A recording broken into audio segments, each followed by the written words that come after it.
Name is Julie Kang, Hold and on a I sec, am Julie. here. I'll give you an intro. Or hi. Welcome to the 36th District Democrats. Today we have Julie Kang, City Council candidate for District 5.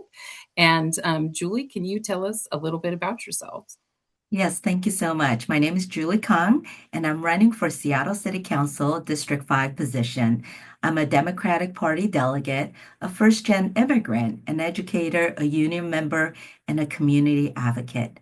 I also co-founded and chair Community Bank here in District 5 to expand access to capital for small businesses, especially immigrant and first-time entrepreneurs. My doctorate in philosophy at UW trained me to not just describe what we do, but why we do it and whether it actually works for the people. Because at its core, this is about governance. Most candidates all share the same values, housing and public safety. The real question is how we build systems that actually deliver those outcomes.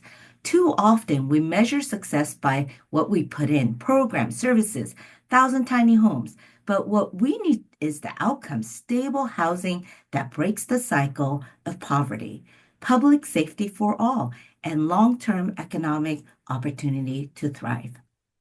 So, the question I bring to this role is simple. Are we investing upstream or continuing to play downstream? That perspective shapes my priorities. First, affordability. We need housing across income levels and investments in healthcare and early childhood education so people can build stable lives here. Second, public safety and homelessness. We can be both compassionate and accountable. Third, economic opportunity. By investing in infrastructure and creating pathways, I lead with the teacher's heart, listening, learning, and bringing people together. And I will continue to make decisions with care and responsibility. I would be honored to earn your endorsement. Thank you. Thank you so much, Julie. We have a couple of questions for you, and I believe Anita is up first. Um, so the first question, economic growth and prosperity. How do you balance supporting large employers with investing in small businesses and local entrepreneurs? And or what role should the city play in supporting workers, not just businesses, in a growing economy? Yeah, thank you.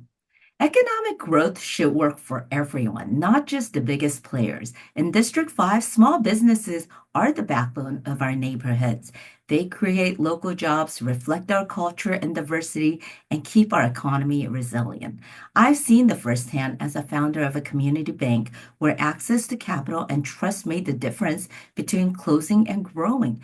So the city's role is clear. Remove barriers, make it easier to open businesses, stay open and grow.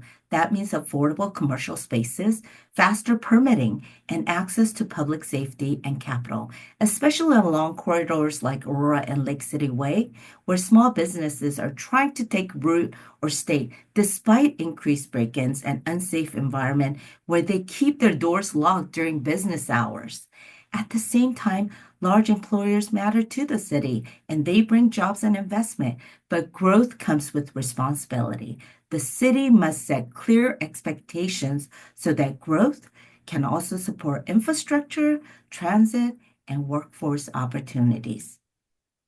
And we cannot talk about growth without centering workers. A strong economy means family wage jobs and workforce development that connects people, especially young people, to careers. It also means access to childcare, healthcare, and reliable transportation so people can actually participate in this economy. This is about balance, supporting small businesses, setting clear standards for growth, and making sure workers share in the prosperity they help to create. This is how we build economy that works for everyone. Thank you. Our second question is about housing. Housing affordability is a continuing challenge and priority. The unfunded mandatory housing affordability program seems to have failed to deliver on the intended result. Gentrification and displacement continue while at the same time new housing prospects are stalling. What role can you play in affordable housing? And considering the recent audit and current state of King County Regional Homeless Authority and the impact it has on Seattle's unhoused population, what do you think should be done? Well, housing affordability is one of our most urgent challenges, and we need to focus on outcomes, not just activities. In housing, we often measure success by production, how many units we built. But the real question is, are people achieving and maintaining stable housing? With MHA, the goal is right. But if we are seeing slowdown production, as I've heard from the builders in some of the areas in D5, and continued displacement happens, then we have to be willing to adjust. I am actually open to targeted time limited adjustments or phasing that's in discussion, especially in areas like District 5, where infrastructure and market conditions vary. If it helps unlock stalled housing production, I'm actually willing to consider. And but I don't want a full pause without a clear strategy, risk of losing both housing supply and affordable units. So the focus should be balance, maintain our commitment to affordability while ensuring we actually are building. That means aligning zoning, infrastructure, and incentives so development can move forward. We also need to move faster. Streamlining permitting is big criticism. We need to do that. Using public land strategically and prioritizing workforce housing so people can live where they work. On KCRHA, we need stronger accountability and coordination. I was actually one of the first candidates to be brave and talk about accountability from the beginning of my campaign because in education and community banking, we have to be accountable for our outcomes because it's public money or hard earned money from our neighbors. Success should not be measured by services delivered, but by whether people are exiting homelessness into stable housing. I think this is about shifting from managing the system to delivering outcomes that elevates dignity for all. Thank you, Julie. Howard? Hi. Okay, regarding public safety, what specific measures would you pursue to increase and ensure police accountability, both in terms of police conduct and also fiscal perspective? What would you use as measures of success in improving accountability and the impact on public safety? Yeah, public safety and accountability must go hand in hand. People deserve to feel safe and to trust the systems responsible for their safety. We have to start with a clear question. Are we asking law enforcement to do everything, or are we building systems so they can do their job well? Police play a critical role in responding to harm, but when housing, behavioral health, and prevention systems fall short, they become the default response to issues they were never designed to solve. So I think accountability starts with clarity and with outcomes again. From a conduct perspective, I support clear standards, independent oversight, and transparent reporting. Accountability must be consistent and visible. From a physical perspective, we need to align resources with results, invest in training, supervision, and data systems while also funding community-based responses that reduce unnecessary costs for police. I don't think police should be called for everything. My top priorities are clear: faster response times. I don't know how many of you call 911, faster follow-up, and safer public spaces, especially parks and areas where families and children gather. We already have laws that prohibit tobacco, alcohol, and drug use near schools. Yet, too often, we allow environments where exposure to violence and illegal activities become normalized. This is not acceptable. Public safety must address root causes, not just symptoms. That means consistent enforcement, responsible use of resources, and real investment in prevention, intervention, and pathway to stability. Success should be measured by outcomes. Are responsible times improving? Are follow-ups consistent? Are repeat incidents going down? Are people actually feeling safe? Could I ask a follow-up? Yes. Um, Howard will do follow-ups after, okay, at okay. the No, end. Sure. Anita has the fourth prepared question now. Thank you. Mine is on general priorities. What are the top priorities you are hearing from District 5 constituents? What specific ways will you make accessible and communicate your work and progress on their behalf and seek out feedback from all District 5 residents?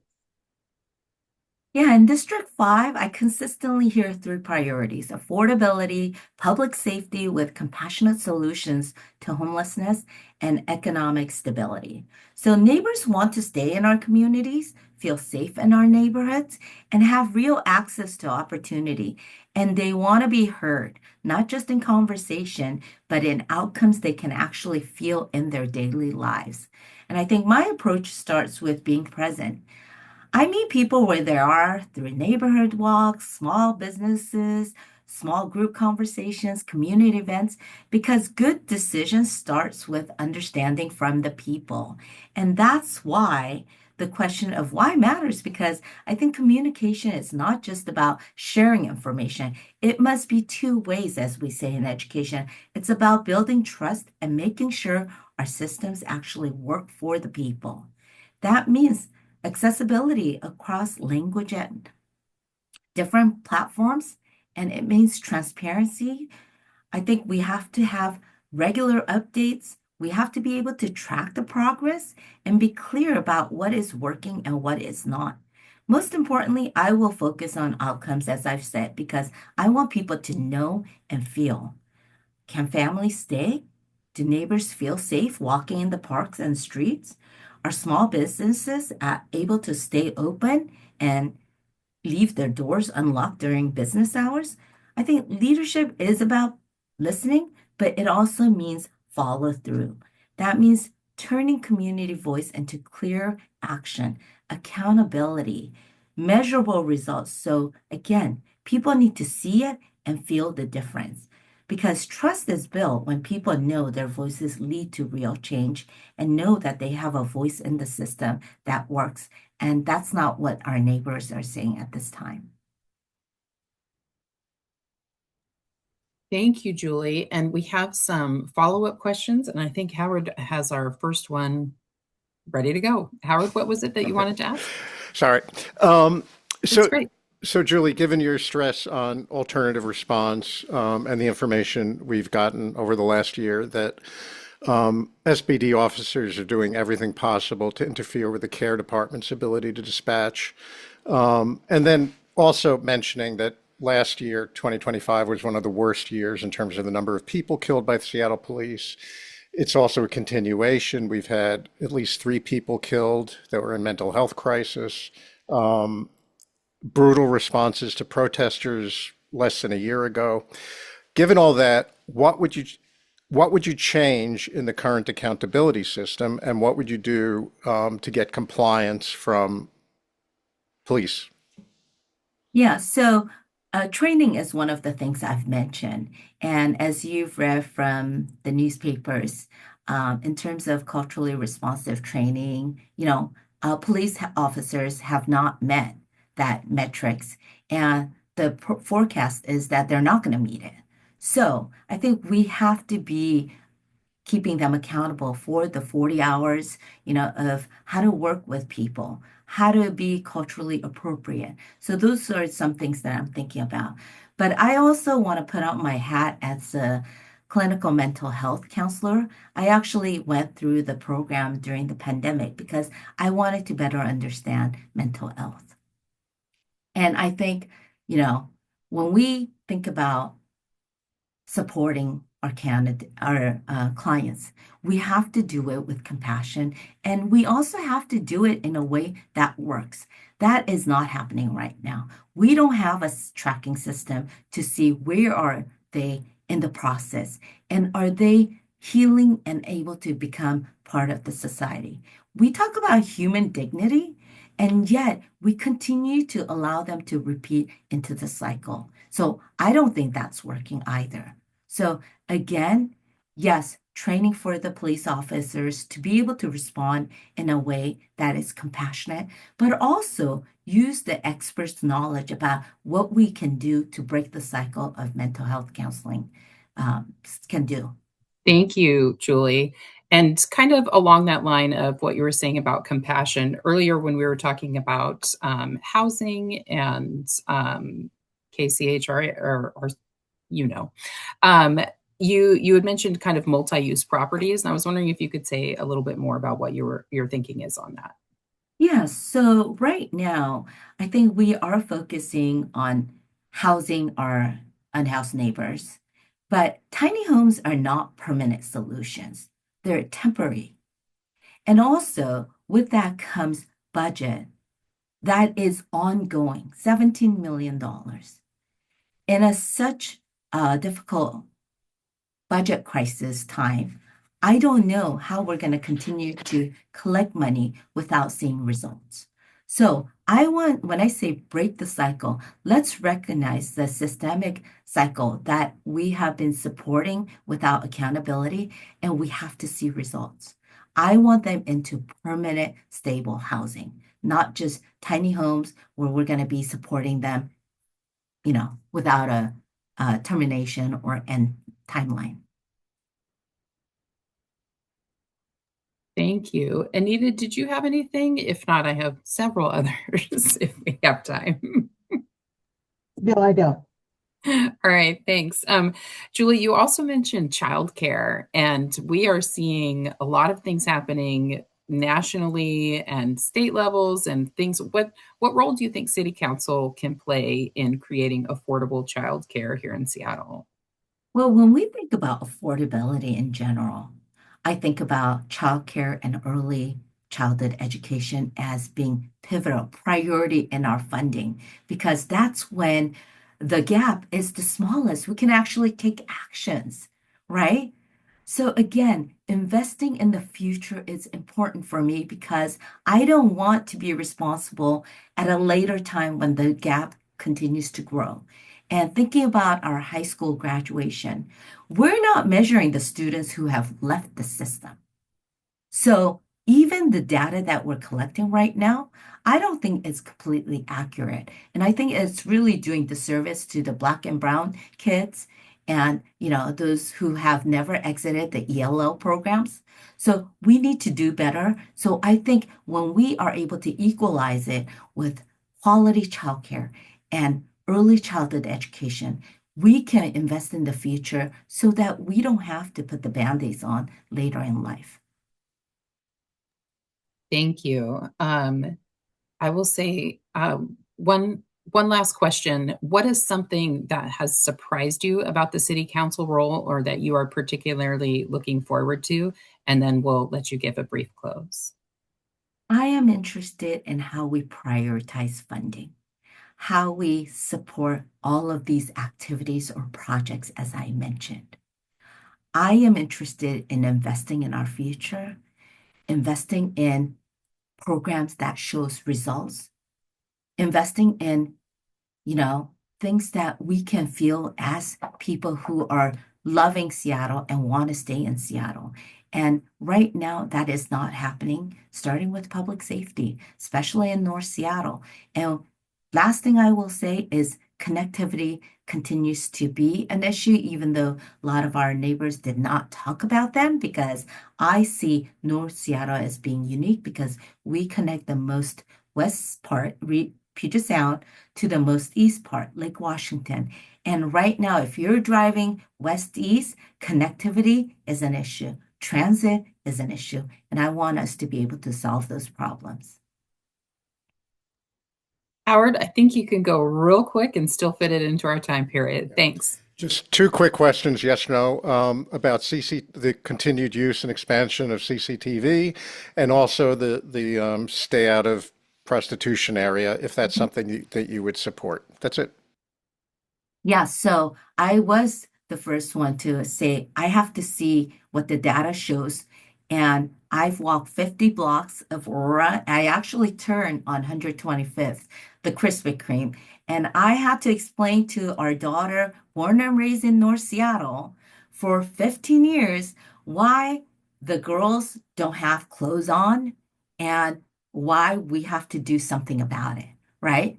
So, Now we understand, but 15 years later, we're still having discussions with other children. The small businesses want the cameras. They already have multiple cameras. That said, I said no during this time with our current administration because I want to make sure that our neighbors are feeling safe. And until we have additional information from our mayor's investigation about the cameras, I am pausing my turn on position because even though our small businesses wanted them, I don't know how the data will be used. So I need to make sure that our neighbors are feeling protected before I can say yes. Perfect. Thank you, Julie. And would you like an opportunity to have a minute to close? Yes, I just want Thank to thank you again for this time and opportunity to be here with you and just remind you that I believe in Seattle, and I believe Seattle can do better by aligning our values with action and by measuring success through outcomes people can actually feel and see. In District 5, I hear the same priorities every day: affordability, public safety with compassionate solutions to homelessness, and economic stability. But that also means that we have to build more housing across income levels, not just for one population, but create a pathway for all of us to thrive. It also means having a public safety that we can rely on, that we can call, but at the same time, recognize that we need to address the root causes so that our children are growing up in an environment where harm becomes um, something that is not normalized, but something that I feel and they can stay. And at the end of the day, I want us to just be mindful that this is about governance. So I would be honored to earn your support, and I'm ready to deliver the outcomes that people can see, feel, and trust. Thank you so much, Julie, for spending your time with us today. And I'm afraid, did I say your name incorrectly at the beginning? Would you mind stating it one more time for us? Julie Kang? Okay, I thought I heard. Okay, perfect. Julie Thank you, Kang, Julie. Okay, wonderful. Thank you again for visiting us here in the 36. thank you so much. Have a good afternoon.